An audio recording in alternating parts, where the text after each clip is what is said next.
So Sam, we're used to seeing you in action films or or playing the lead. Now this film revolves around the lives of three women. What made you want to do this film? Different character. My publicist Lisa, my manager Eli want me to be this guy that women see in another kind of way and prove that I had some kind of sex appeal. And it was an opportunity for me to show another side of me as an actor that I hadn't had a chance to do cinematically. So. And what side was that? A softer, gentler, kind of not screaming side. Okay. Not running and jumping over things and shooting at people. Now your scenes are with Naomi Watts, who plays a man-eater. Is that what she is? I think so. Okay. I think that's the best way to describe her. So you didn't have scenes with any of the other characters. When you read the script, were there scenes that you wish you played with either Annette Bening or Kerry Washington? No, I knew there were parallel stories going on, and I knew that this particular thing was leading to something else, and it was an integral part of what Rodrigo's structure was. So I didn't even think about the other people, or the other stories had nothing to do with what we were doing. Okay. And what are you working on next? I'm working on a film that's currently called Death Games or something like that. Yeah, Death Games, Who's but in that? Death Sport. Yeah, Death Sport. But they're going to change the name of that. Hopefully, yeah. But it used to be called Fury, but they didn't want people getting confused with Nick Fury, so they got to change the name of it. Your character in Iron Man, too, yeah, right? exactly. Okay. So I'm just changing that. And how is that? Did you shoot this the same time you shot Iron Man 2? Right after, I think. Yeah, close on the heels of. Yeah. How is that different, shooting an independent from a big action film? A bigger trailer. More snacks. It's always the dynamic of you have a little more time, you're a little more indulgent, more things to wait for. But Rodrigo has this crew of people that he's worked with for a while, so they're like a big family. Do you prefer one over the other, or?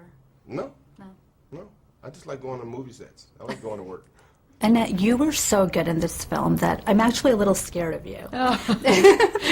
Well, thank you, I guess. Now, if your kids saw this film, would they say something like, oh, I can see Mom doing that, or I can see her giving those looks? They might. Yeah. I don't know. They haven't seen it yet, so I'll see. Any particular scene that you think they might reference, or? Wow, I haven't thought about that. No, I don't know. I think they'd like the movie, and I'd be interested to see. That's a good question. I don't know yet. Now, how did you get attached to this film? Well, Rodrigo Garcia, who wrote it and directed it, sent it to me, and I read it, and I thought it was remarkable and beautiful and troubling and ultimately really I love how he weaves all these characters together and then finally gets to an ending where people do get to a better place.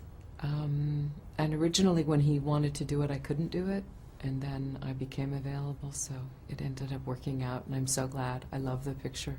You don't do any scenes with Naomi Watts or Kerry Washington until the end. Did you wish you could have worked with them? I got to see them a little bit. I saw Kerry a little bit more than I saw Naomi. I would have loved that. And Sam Jackson. Right. But I did get to work with Jimmy Smits, and I got to work with Eileen Ryan, who played my mother.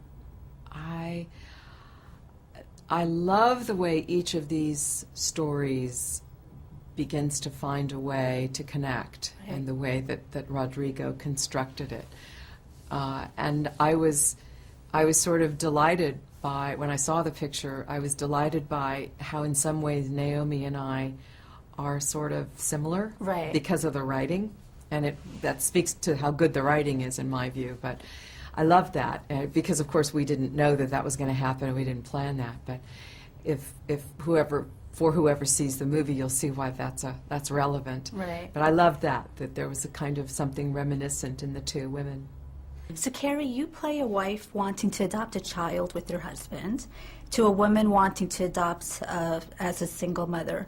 What are your thoughts on single working women who want to adopt? I mean, I think parenting is probably the most important thing any of us will ever do in our lives if we're lucky enough to do it. And I think it's a decision to not be taken lightly, but I think there are people who can do it on their own and people who do it in pairs, and I don't. It's certainly not my decision to Right. make policy judgments about that. So what interested you in this script?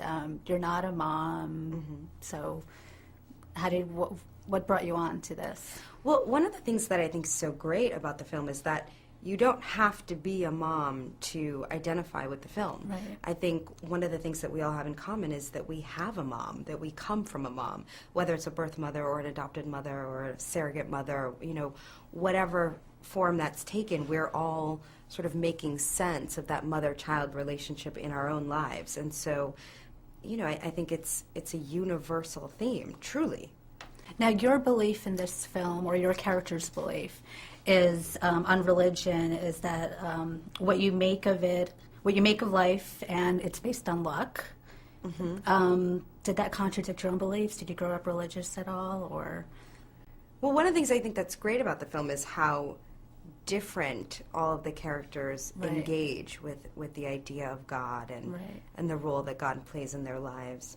I think the film does a really beautiful job of representing kind of the range of who we are and what we think and feel and believe as human beings.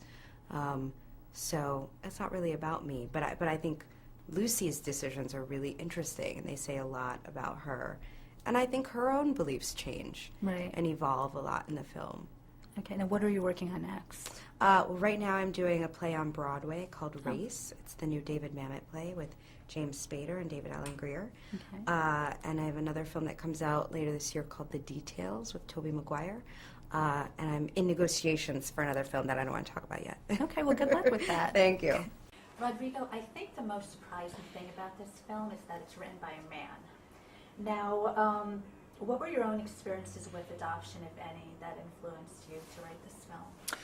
I have none directly. I mean, I have obviously friends who are adopted or friends who have adopted children, and most of them by far have much happier circumstances than, the characters in this movie, only because this is a particular case of Karen and Elizabeth.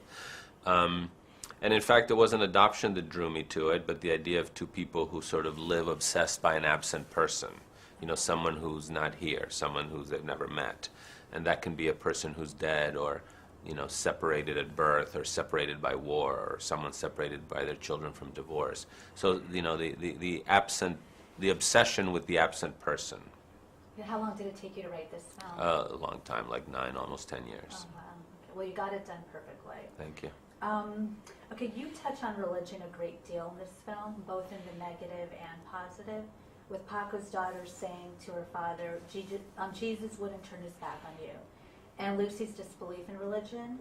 What message were you trying to relay? The message that, I think it's common to ask yourself, what is luck? Who calls the shots? Is there destiny? The fact that you may believe in God doesn't make you wonder sometimes how things happen. And even if you don't believe in God, you wonder, wow, is this really all just luck, or is there a plan? So, I mean, at least that's how I feel. Did you include any of your own beliefs in it, or were you just... Some are mine, some are not. That's the beauty of writing your own script. You can indulge your own obsessions and not, stand up and say them. Now, what are you writing, directing next?